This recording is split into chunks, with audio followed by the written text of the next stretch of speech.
Olá, boa noite. Eu chego até você nessa noite para agradecer a Deus junto contigo, com a tua família, por tudo aquilo que Deus tem acrescentado em nós. Nós temos provado da proteção do Senhor. Não resta dúvidas, todos nós estamos preocupados, visitados por medos, por pavores e ao mesmo tempo reconhecendo como somos frágeis. Ai de mim, ai de você, se não fosse a soberania de Deus, se não fosse estar nas mãos desse Senhor soberano e paternal. Ontem eu tive uma experiência curiosa. Eu tive com meu pai e pude cumprimentá-lo. Nessa época que não podemos abraçar, nos tocar, eu tive brevemente com meu pai. E meu pai trabalha com o público. E eu disse a meu pai assim: Ô pai, e aí, como é que está? Que situação, hein? E ele disse para mim: Pois é, meu filho. Apontou para os céus e disse: Estamos na mão do papai. E eu vim pensando: estamos na mão do papai. A escritura é repleta de homens que reconheceram que estavam nas mãos de Deus. As mãos de Deus, sem sombra de dúvidas, é o melhor local para nós nos encontrarmos. Quantas e quantas vezes na tua história você pode reconhecer que foi a mão de Deus? A mão de Deus que abriu o Mar Vermelho para o povo de Israel, a mão de Deus que sustentou Josué na terra prometida, a mão de Deus que, de certa forma, encorajou os profetas diante de todos os processos religiosos e opressivos, e é a mão de Deus que tem sido conosco, tem sido comigo, tem sido com a sua família. Eu deixo a você nessa noite 3 verdades para o teu coração. A primeira delas é esta: a mão de Deus é o melhor lugar para nós nos estarmos.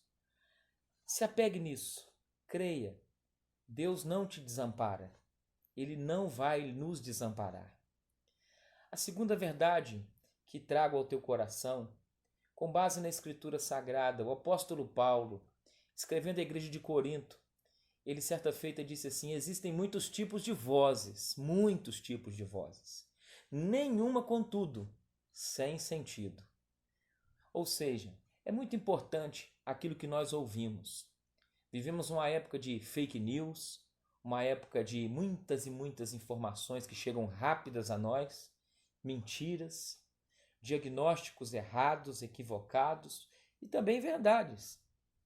Mas entendo que precisamos de um bom filtro e nada como o dom do discernimento.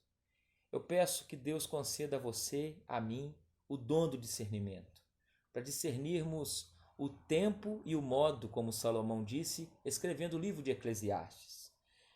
Eu creio que dentre os muitos tipos de vozes que nós temos ouvido, há vozes naturais, existem vozes que são vozes de pessoas que nos amam, mas que estão adoecidas também. Existem vozes de pessoas que estão vivendo pelo caminho da impiedade, mas existem vozes também que estão servindo de alerta para nós. E que nós tenhamos discernimento, que tipo de voz nós temos ouvido. A última verdade que eu trago para o seu coração nessa noite de terça-feira é com base na Escritura Sagrada. O Evangelho de Lucas, no capítulo 16, a partir do verso 16 ao 31, relata a história de um homem muito rico e também um homem chamado Lázaro. Não é o Lázaro que foi o amigo de Cristo, mas Jesus contou o que eu vou ler aos irmãos, a você, que chega até a mim, que eu posso comunicar, que diz assim que havia um homem rico, que se vestia com roupas finas e caras. Por sua vez, havia um homem mendigo chamado Lázaro. Esse Lázaro, cheio de machucados, cheio de feridas, ficava na porta da mansão deste homem. Lázaro comia das sobras da mesa do rico, e diz a Escritura que os cães lambiam as feridas. A morte veio buscar a Lázaro e buscar aquele homem rico que viveu de maneira abastada. E a morte nivelou aos dois. Curiosamente, no seio de Abraão, é dito que aquele homem se encontrava, aquele mendigo, por sua vez sendo confortado. Mas abre uma outra cena no texto que nos fala de um homem rico que se encontra ali, e este homem rico que está ali pedindo a Abraão para que de alguma forma fosse comunicado aos seus familiares aquele lugar de tormento, aquele tormento e angústia que ele vivia, uma angústia infernal, que diz a Escritura, ele chega a dizer que eu quero que os meus familiares ouçam isso. E se alguém for lá, daqui para lá, e avisá-los, eles vão reagir, eles vão ouvir, eles vão ter os ouvidos abertos. E diz a Escritura que Jesus nos disse que Abraão respondeu: eles já têm Moisés e os profetas, que ouçam e que dê ouvidos a eles, que os ouçam. E ainda afirma Jesus Cristo: se eles não ouvem Moisés nem os profetas, mesmo que alguém volte do mundo dos mortos, ninguém pode convencê-los.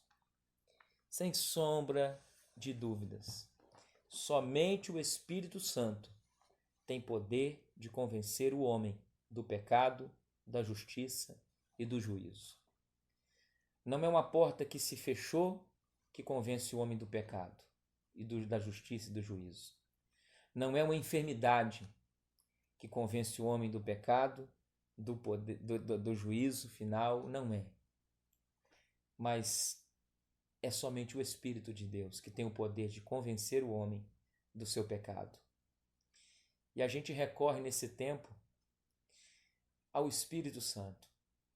O Espírito Santo que habita em nós, que habita em você, que te fez igreja, que te fez cristão e que te colocou um grande privilégio dado no seu coração de você ser chamado de filho de Deus. Louvado seja Deus. Eu e você somos filhos de Deus. Filhos de Deus no meio de uma geração perversa, corrupta e pervertida. Mas filhos de Deus, temos um Pai. Assim como meu pai terreno disse, estamos na mão do papai, eu digo a você nessa noite, não tenha medo, estamos nas mãos do papai. Que o Pai lhe abençoe, que o Pai das luzes te ilumine, te conceda a graça do discernimento e abençoe o Brasil, abençoe este mundo que tanto carece das verdades sagradas e de reconhecê-lo como Salvador e Senhor, pelos méritos de Jesus Cristo. Pai Santo, obrigado pelo teu cuidado, pela tua bondade, porque tu és Pai. Eu lhe dou graça pela vida de cada um que pode agora me ouvir e que recebe esta palavra como palavra de Deus. Que as verdades sagradas aqui ditas cheguem ao meu coração e ao coração deste homem, dessa mulher, dessa família, nessa terça. Em nome de Jesus, gerando paz, consolo e segurança, porque nas mãos do Senhor é o melhor lugar para nos encontrarmos. Amém. Que Deus te abençoe. Que a paz do Senhor reine em seu coração e que todo medo que ainda se encontra aí possa ser controlado pelo Espírito de Deus. Amém.